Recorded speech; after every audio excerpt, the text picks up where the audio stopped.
Hi friends, welcome back to my channel Arun academy. Friends, ನಾವು railway recruitment ಬೋರ್ಡ್ನ constable ಮತ್ತು SI ಹುದ್ದೆಗಳಿಗೆ GKಗೆ ರಿಲೇಟೆಡ್ ಆಗಿರುವಂಥ ಮೋಸ್ಟ್ ಎಕ್ಸ್ಪೆಕ್ಟೆಡ್ ಕ್ವಶನ್ ಸೀರೀಸ್ನ ಮಾಡ್ತಾ ಇದ್ದೀವಿ. ಇದು 3ನೇ ವಿಡಿಯೋ.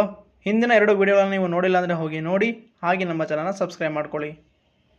ಫ್ರೆಂಡ್ಸ್, ನಾನು ಮಾಡ್ತಿರೋ ಈ ಕ್ಲಾಸ್ಗಳನ್ನು ನೀವು ನೋಟ್ ಮಾಡ್ಕೊಳ್ಬೇಕು. ನೋಟ್ ಮಾಡ್ಕೊಂಡ್ರೆ ಮಾತ್ರ ನಿಮಗೆ ನೆನಪಿರುತ್ತೆ. ಸೊ ಮಾಡುವಂಥ ಎಲ್ಲ ಕ್ಲಾಸ್ಗಳನ್ನು ನೋಟ್ ಮಾಡ್ಕೊಳ್ಳಿ. ಬನ್ನಿ ಕ್ವಶನ್ಗಳನ್ನು ನೋಡೋಣ. ಮೊದಲನೇ ಪ್ರಶ್ನೆ, ಸಿಂಧೂ ಕಣಿವೆ ನಾಗರಿಕತೆಯ ಮೊದಲ ಪತ್ತೆಯಾದ ತಾಣ ಯಾವುದು? Option A Kalibangan, option B Mohenjodaro, option C Lothal, option D Harappa. ಇದಕ್ಕೆ ಎರಡು ಆನ್ಸರ್ ಆಪ್ಷನ್ ಡಿ ಹರಪ್ಪ. ನೋಡಿ, ಸಿಂಧೂ ನಾಗರಿಕತೆಯ ಪ್ರಮುಖ ನೆಲೆಗಳು, ಅದರಲ್ಲಿ ಮೊದಲು ಸಂಶೋಧನೆ ಮಾಡಲಾದ ಸ್ಥಳ ಹರಪ್ಪ. ಇದನ್ನು 1921ರಲ್ಲಿ ದಯಾರಾಮ್ ಸಹಾನಿ ಅವರು ಸಂಶೋಧನೆಯನ್ನು ಮಾಡ್ತಾರೆ. ಈ ಹರಪ್ಪ ನಗರವು ರಾವಿ ನದಿಯ ಎಡದಂಡೆ ಮೇಲಿದೆ ಮತ್ತು ಇದು ಪಾಕಿಸ್ತಾನದ ಮಾಂಟೆಗೋಮರಿ ಜಿಲ್ಲೆಯಲ್ಲಿದೆ.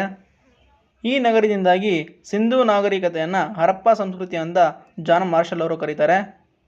ಇಲ್ಲಿ ಗೋಧಿ ಮತ್ತು ಬಾರ್ಲಿಯ ಕುರುಹುಗಳು ಕಂಡುಬಂದಿವೆ. ಹಾಗೆ ಇಲ್ಲಿ ಹೆಚ್ ಮಾದರಿಯ ಸಮಾಧಿಗಳು ಕಂಡುಬರ್ತವೆ. ಈ ಹರಪ್ಪ ನಗರವನ್ನು ಸಿಂಧೂ ನಾಗರಿಕತೆಯ ಹೆಬ್ಬಾಗಿಲು ಅಂತ ಕರೀತಾರೆ. ನೋಡಿ, ಇಲ್ಲಿ ಇಂಪಾರ್ಟೆಂಟ್ ಆಗಿರೋದು, ಇದನ್ನು ಕಂಡುಹಿಡಿದವರು ದಯಾರಾಮ್ ಸಹಾನಿ ಅಂತ. ಇವರ ಹೆಸರು ನೆನ್ಪಿಟ್ಕೊಳ್ಳಿ.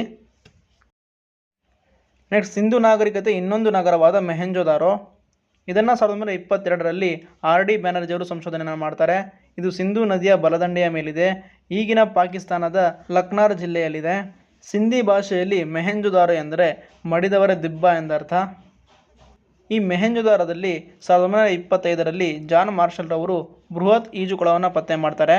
ಎಕ್ಸಾಮಲ್ಲಿ ಕೇಳ್ತಾರೆ, ಬೃಹತ್ ಈಜುಕೊಳ ಕಂಡುಬರುವ ಸಿಂಧೂ ನಾಗರಿಕತೆಯ ನಗರ ಯಾವುದು ಅಂತ ಕೇಳಿದಾಗ ನೀವು ಮೊಹೆಂಜೊದಾರೋ ಅಂತ ಆನ್ಸರ್ ಮಾಡಬೇಕಾಗತ್ತೆ. ನೆನ್ಪಿಟ್ಕೊಳ್ಳಿ.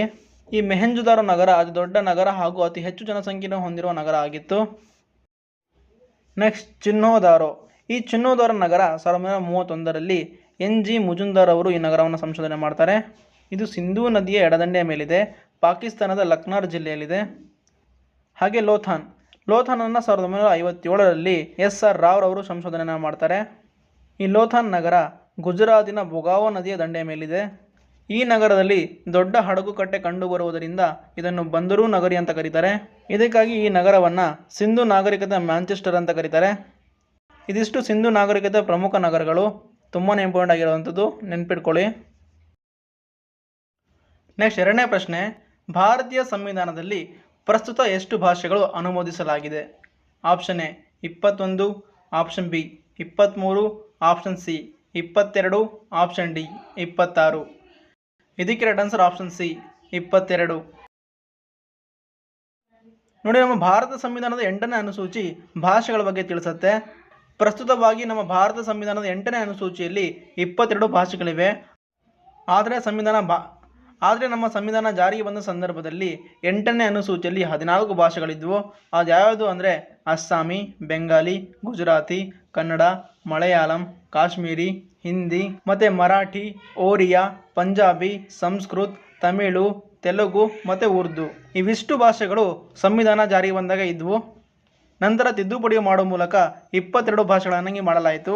ಆ ತಿದ್ದುಪಡಿ ಯಾವುದಂತ ನೋಡೋದಾದರೆ, ಸಿಂಧಿ ಭಾಷೆಯನ್ನು 1967ರಲ್ಲಿ 21ನೇ ತಿದ್ದುಪಡಿ ಮಾಡುವ ಮೂಲಕ 15ನೇ ಭಾಷೆಯಾಗಿ 8ನೇ ಅನುಸೂಚಿಗೆ ಸೇರ್ಪಡೆ ಮಾಡಲಾಗುತ್ತೆ. ಆನಂತರ ಕೊಂಕಣಿ, ಮಣಿಪುರಿ, ನೇಪಾಳಿ ಭಾಷೆಗಳನ್ನು 16, 17, 18ನೇ ಭಾಷೆಯಾಗಿ 1992ರಲ್ಲಿ 71ನೇ ತಿದ್ದುಪಡಿ ಮಾಡುವ ಮೂಲಕ 8ನೇ ಅನುಸೂಚಿಗೆ ಸೇರಿಸಲಾಗುತ್ತೆ. ಹಾಗೆ 2004ರಲ್ಲಿ 92ನೇ ತಿದ್ದುಪಡಿ ಮಾಡುವ ಮೂಲಕ ಬೋಡೋ, ಡೋಗ್ರಿ, ಮೈತಾಲಿ, ಸಂತಾಲಿ ಭಾಷೆಗಳನ್ನು 8ನೇ ಅನುಸೂಚಿಗೆ ಸೇರಿಸಲಾಗುತ್ತೆ. ಹೀಗೆ ನಮ್ಮ ಭಾರತ ಸಂವಿಧಾನದಲ್ಲಿ ಪ್ರಸ್ತುತವಾಗಿ 22 ಭಾಷೆಗಳಿವೆ. ನೆನ್ಪಿಟ್ಕೊಳ್ಳಿ. ನೆಕ್ಸ್ಟ್ ಪ್ರಶ್ನೆ, ಕೆಳಗಿನ ಯಾವ ರಾಜ್ಯವು ಪ್ರತಿ ವರ್ಷ ಹಾರ್ನ್ಬಿಲ್ ಹಬ್ಬವನ್ನು ಆಚರಿಸುತ್ತದೆ? Option A Manipuri, option B Nagaland, option C Andhra Pradesh, option D Sikkim. ಇದಕ್ಕೆ right answer option B Nagaland. ನೋಡಿ, ವಿವಿಧ ರಾಜ್ಯಗಳಲ್ಲಿ ಪ್ರಮುಖ ಹಬ್ಬಗಳು. ನೋಡಿ, ನಮ್ಮ ಭಾರತದಲ್ಲಿ ವಿವಿಧ ರಾಜ್ಯಗಳಲ್ಲಿ ಅವರದ್ದೇ ಆದಂಥ ಕೆಲವು ಹಬ್ಬಗಳಿವೆ. ಆ ಹಬ್ಬಗಳ ಬಗ್ಗೆ ತುಂಬ ಸಲ ಎಕ್ಸಾಮಲ್ಲಿ ಕೇಳ್ತಾರೆ. 100% ಇದರ ಮೇಲೆ ಒಂದು ಕ್ವಶನ್ ಇದ್ದೇ ಇರುತ್ತೆ. ಸೊ ಸರಿಯಾಗಿ ನೋಡ್ಕೊಳ್ಳಿ.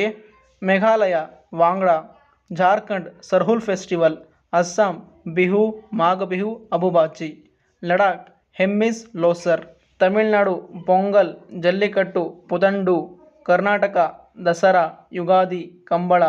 ಕೇರಳ ಓಣಂ, ಸೈಕ್ ಬೋಟ್ ರೇಸ್, ಕಲಿಯಟ್ಟಂ. ತೆಲಂಗಾಣ ಬತುಕಮ್ಮ, ಬೊನಾಲು. ಮಹಾರಾಷ್ಟ್ರ ಗುಡಿಪಡ್ವ್, ಕಾಲಾಘೋಡ. ನಾಗಾಲ್ಯಾಂಡ್ ಹಾರ್ನಬಿಲ್, ಸೆಕ್ರಂಗಿ. ಮಧ್ಯಪ್ರದೇಶ್ ಲೋಕ್ರಂಗ್, ಖುಜುರಾಹೋ. ರಾಜಸ್ಥಾನ್ ಗಂಗೋರ್, ಪುಷ್ಕರ್. ಈ ಪುಷ್ಕರ್ ಇದೆಯಲ್ಲ, ಇದು ಒಂಟೆಗಳ ಹಬ್ಬ ಆಗಿರುತ್ತೆ. ನೆಕ್ಸ್ಟ್ ಪಶ್ಚಿಮ ಬಂಗಾಳ ದುರ್ಗಾ ಪೂಜಾ. ಗುಜರಾತ್ ಕಚ್ ಉತ್ಸವ್, ರಣ್ ಉತ್ಸವ್. ಸಿಕ್ಕಿಂ ಲೋಸರ್. ಜಮ್ಮು ಮತ್ತು ಕಾಶ್ಮೀರ್ ತುಲಿಪ್, ನೊಶೇರಾ, ಹೇರತ್. ಮಿಜೋರಾಂ ಚಪ್ಪರ್ಕುಡ್ ಉತ್ಸವ. ಛತ್ತೀಸ್ಗಢ ಚೇರಾ ಚೇರಾ ಮತ್ತು ಮಾಗಿ ಪೂರ್ಣಿಮಾ. ಬಿಹಾರ್ ಛತ್ ಪೂಜಾ ಮತ್ತು ಬಿಹುಲಾ. ಪಂಜಾಬ್ ಬೈಸಾಖಿ. ಅರುಣಾಚಲ ಪ್ರದೇಶ್ ಸೊಲಾಂಗ್, ಮೊಪಿನ್, ಡ್ರೀ ಮತ್ತು ಬೂರಿ ಬೂಟ್. ಇದಿಷ್ಟು ವಿವಿಧ ರಾಜ್ಯಗಳ ಫೆಸ್ಟಿವಲ್. ಇದ್ರ ಮೇಲೆ ಒಂದು ಕ್ವಶನ್ ಇದ್ದೇ ಇರುತ್ತೆ, ಸೊ ನೋಡ್ಕೊಳ್ಳಿ. ನೆಕ್ಸ್ಟ್ ಪ್ರಶ್ನೆ, ಕೇಂದ್ರ ಮತ್ತು ರಾಜ್ಯದ ನಡುವಿನ ಸಂಬಂಧವನ್ನು ನಿರ್ಧರಿಸುವ ಮೊದಲ 3 ಸದಸ್ಯರ ಆಯೋಗದ ಅಧ್ಯಕ್ಷತೆಯನ್ನು ಯಾರು ವಹಿಸಿದ್ದರು? Option A Veerappa Moily, option B M Punchhi, option C PV Rajamannar, option D RS Sarkaria. ಇದಕ್ಕೆ right answer option D RS Sarkaria. ನೋಡಿ, 1983ರಲ್ಲಿ ಭಾರತ ಸರ್ಕಾರ ಸರ್ಕಾರಿಯ ಆಯೋಗವನ್ನು ನೇಮಕ ಮಾಡುತ್ತೆ. ಇದು 3 ಸದಸ್ಯರ ಆಯೋಗವಾಗಿದ್ದು RS ಸರ್ಕಾರಿಯಾ ಇದರ ಅಧ್ಯಕ್ಷತೆಯನ್ನು ವಹಿಸಿರ್ತಾರೆ. ಈ ಆಯೋಗವನ್ನು ರಚನೆ ಮಾಡುವ ಉದ್ದೇಶ ಏನಂದರೆ, ಕೇಂದ್ರ ಮತ್ತು ರಾಜ್ಯಗಳ ನಡುವಿನ ಅಸ್ತಿತ್ವದಲ್ಲಿರುವ ವ್ಯವಸ್ಥೆಗಳನ್ನು ಪರಿಶೀಲಿಸುವುದು ಮತ್ತು ವರದಿಯನ್ನು ಸಲ್ಲಿಸಲು ಈ ಆಯೋಗವನ್ನು ರಚನೆ ಮಾಡಲಾಗುತ್ತೆ. ಈ ಸರ್ಕಾರಿ ಆಯೋಗವು 1600 ಪುಟಗಳ ವರದಿಯನ್ನು 1988ರಲ್ಲಿ ಸಲ್ಲಿಸುತ್ತೆ. ಈ ವರದಿಯು 247 ನಿರ್ದಿಷ್ಟ ಶಿಫಾರಸುಗಳನ್ನು ಒಳಗೊಂಡಿದೆ. ನೋಡಿ, ಇದಿಷ್ಟು ಸರ್ಕಾರಿ ಸಮಿತಿಯ ಬಗ್ಗೆ ಮಾಹಿತಿ, ನೆನ್ಪಿಟ್ಕೊಳ್ಳಿ. ನೆಕ್ಸ್ಟ್ 5ನೇ ಪ್ರಶ್ನೆ, ಮೊದಲ ಪಾಣಿಪಟ್ ಯುದ್ಧದಲ್ಲಿ ಬಾಬರ್ನನ್ನು ಸೋಲಿಸಿದವರು ಯಾರು? Option A Ibrahim Lodhi, option B Sikandar Lodhi, option C Bahlul Lodhi, option D Hemu. ಇದಕ್ಕೆ right answer option A Ibrahim Lodhi. ನೋಡಿ, ಪಾಣಿಪತ್ ಕದನ 3 ಪಾಣಿಪತ್ ಕದನಗಳು ನಡೆದಿವೆ. ಅದರಲ್ಲಿ ಮೊದಲನೇ ಪಾಣಿಪತ್ ಕದನ 1526 ಏಪ್ರಿಲ್ 21ರಂದು ನಡೆಯುತ್ತೆ. ಈ ಕದನ ಬಾಬರ್ ಮತ್ತು ಇಬ್ರಾಹಿಂ ಲೋಧಿಯ ನಡುವೆ ನಡೆಯುತ್ತೆ. ಇದರಲ್ಲಿ ಬಾಬರ್ ಗೆಲ್ತಾನೆ, ಇಬ್ರಾಹಿಂ ಲೋಧಿ ಸೋಲ್ತಾನೆ. ಇಬ್ರಾಹಿಂ ಲೋಧಿ ಸೋಲುವ ಕಾರಣದಿಂದಾಗಿ ದೆಹಲಿ ಮನೆತನ ಕೊನೆಯಾಗುತ್ತೆ, ಹಾಗೆ ಮೊಘಲರ ಆಳ್ವಿಕೆ ಪ್ರಾರಂಭವಾಗುತ್ತೆ. ನೆಕ್ಸ್ಟ್ 2ನೇ ಪಾಣಿಪತ್ ಕದನ 1556 ನವೆಂಬರ್ 5ರಂದು ನಡೆಯುತ್ತೆ. ಈ 2ನೇ ಪಾಣಿಪತ್ ಕದನ ಹೇಮು ಮತ್ತು ಅಕ್ಬರ್ನ ನಡುವೆ ನಡೆಯುತ್ತೆ. ಈ ಕದನದಲ್ಲಿ ಹೇಮು ಸೋಲ್ತಾನೆ, ಅಕ್ಬರ್ ಗೆಲ್ತಾನೆ. ಸೋತ ಹೇಮುವನ್ನು ಅಕ್ಬರ್ ಸೆರೆಮನೆಗೆ ಹಾಕ್ತಾನೆ. ಸೊ ಹಾಗಾಗಿ ಅಕ್ಬರ್ನಿಗೆ ಘಾಜಿ ಅಂತ ಬಿರುದು ಬರುತ್ತೆ, ನೆನ್ಪಿಟ್ಕೊಳ್ಳಿ. ನೆಕ್ಸ್ಟ್ 3ನೇ ಪಾಣಿಪತ್ ಕದನ 1761 ಜನವರಿ 14ರಂದು ನಡೆಯುತ್ತೆ. ಈ ಕದನ ಅಫ್ಘಾನಿನ ದುರಾಲಿ ಮನೆತನ ಮತ್ತು ಮರಾಠರ ನಡುವೆ ನಡೆಯುತ್ತೆ. ದುರಾಲಿ ಮನೆತನದಿಂದ ಅಫ್ಘಾನಿನ ರಾಜ ಮಹಮ್ಮದ್ ಶಾ ಅಬ್ದಾಲಿ ಹಾಗೂ ಮರಾಠರಿಂದ ಬಾಲಾಜಿ ಬಾಜಿರಾವ್ ಇವರಿಬ್ಬರ ನಡುವೆ ಯುದ್ಧ ನಡೆಯುತ್ತೆ. ಇದರಲ್ಲಿ ಮಹಮ್ಮದ್ ಶಾ ಅಬ್ದಾಲಿ ವಿಜಯನಾಗ್ತಾನೆ, ಮರಾಠರು ಸೋಲ್ತಾರೆ. ನೋಡಿ, ಇದಿಷ್ಟು ಪಾಣಿಪತ್ ಕದನ ಬಗ್ಗೆ ಮಾಹಿತಿ. ಇದನ್ನು ಎಕ್ಸಾಮಲ್ಲಿ ತುಂಬ ಸಲ ಕೇಳಿದ್ದಾರೆ. ಅದರಲ್ಲೂ ಸ್ಪೆಷಲ್ ಆಗಿ 3ನೇ ಪಾಣಿಪತ್ ಕದನ ಯಾರ್ಯಾರ ನಡುವೆ ನಡೆಯುತ್ತೆ ಅಂತ ತುಂಬ ಸಲ ಕೇಳಿದ್ದಾರೆ, ನೆನ್ಪಿಟ್ಕೊಳ್ಳಿ. ನೆಕ್ಸ್ಟ್ 6ನೇ ಪ್ರಶ್ನೆ, ಕೆಳಗಿನ ಯಾವ ಖಂಡವನ್ನು ಡಾರ್ಕ್ ಕಾಂಟಿನೆಂಟ್ ಎಂದು ಕರೆಯುತ್ತಾರೆ? Option A Australia, option B Europe, option C Africa, option D Asia. ಇದಕ್ಕೆ right answer option C Africa. ನೋಡಿ, ಪ್ರಮುಖ ಭೌಗೋಳಿಕ ಪ್ರದೇಶದ ಅನ್ವರ್ಥ ನಾಮಗಳು, ಅಂದರೆ ಬೇರೆ ಬೇರೆ ಪ್ರದೇಶಗಳಿಗೆ ಯಾವುದಾವ ಹೆಸರಲ್ಲಿ ಕರೀತಾರೆ ಅನ್ನೋದನ್ನ ಇಲ್ಲಿ ನಾವು ನೋಡೋಣ. ಸೂರ್ಯೋದಯದ ನಾಡು ಜಪಾನನ್ನು ಕರೀತಾರೆ. ಮಧ್ಯರಾತ್ರಿ ಸೂರ್ಯ ಉದಯಿಸುವ ನಾಡು ನಾರ್ವೆಯನ್ನು ಕರೀತಾರೆ. ಹಾಗೆ ಕಾಂಗರುಗಳ ನಾಡು ಆಸ್ಟ್ರೇಲಿಯಾ. ಸಾವಿರ ಸರೋವರ ನಾಡು ಫಿನ್ಲ್ಯಾಂಡ್. ಸಿಡಿಲುಗಳ ನಾಡು ಭೂತಾನ್. ಕಗ್ಗತ್ತಲೆಯ ಖಂಡ ಆಫ್ರಿಕಾ. ನೈಲ್ ನದಿಯ ಕೊಡುಗೆ ಈಜಿಪ್ಟ್. ಬಿಳಿ ಆನೆಗಳ ನಾಡು ಥೈಲ್ಯಾಂಡ್. ಕೇಕ್ಗಳ ನಾಡು ಅಂತ ಸ್ಕಾಟ್ಲ್ಯಾಂಡನ್ನು ಕರೀತಾರೆ.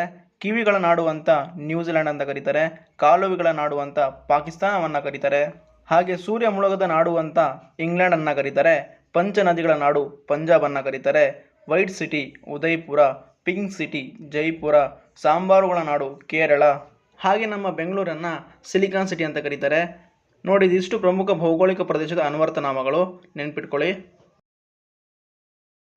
ನೆಕ್ಸ್ಟ್ 7ನೇ ಪ್ರಶ್ನೆ, ರಕ್ತ ಹೆಪ್ಪುಗಟ್ಟಲು ಯಾವ ವಿಟಮಿನ್ ಅಗತ್ಯವಿದೆ?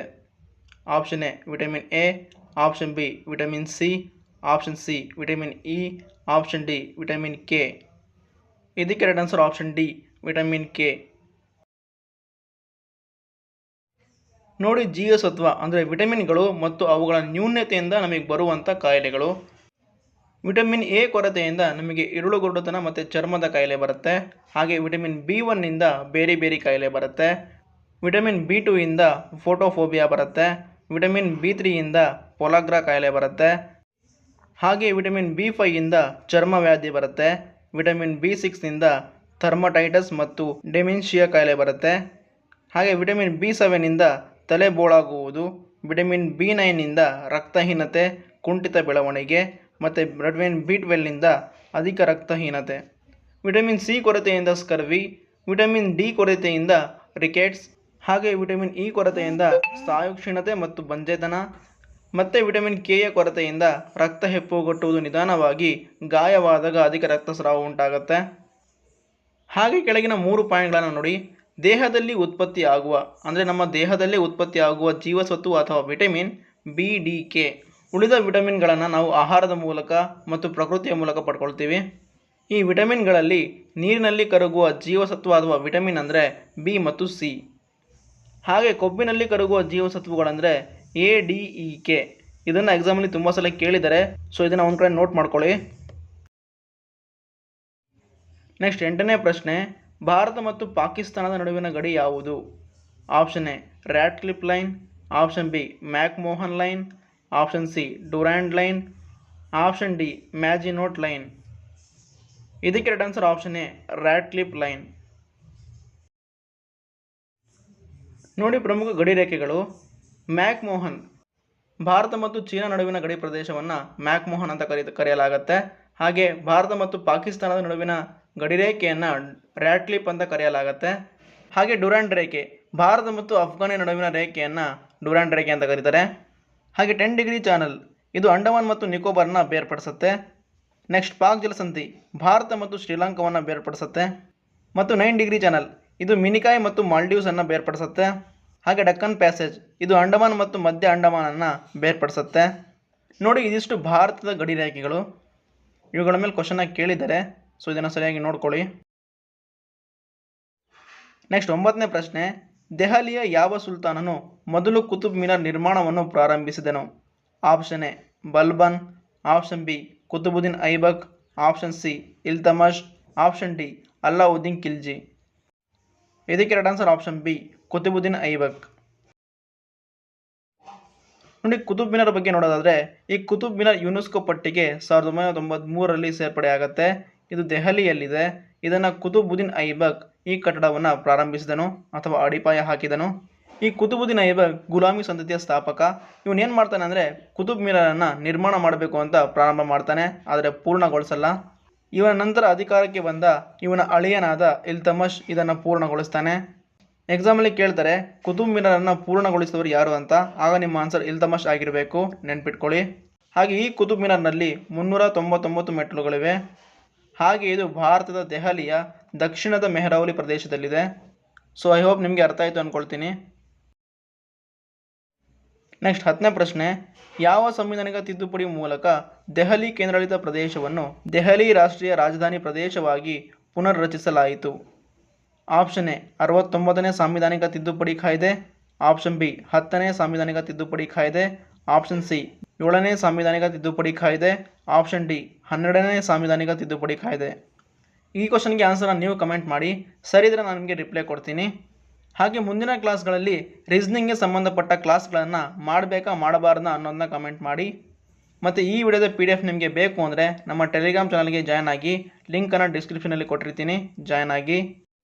ಹಾಗೆ ಈ ವಿಡಿಯೋ ನಿಮಗೆ ಇಷ್ಟ ಆಗಿದ್ರೆ ಲೈಕ್, ಶೇರ್, ಸಬ್ಸ್ಕ್ರೈಬ್ ಮಾಡಿ. Thank you.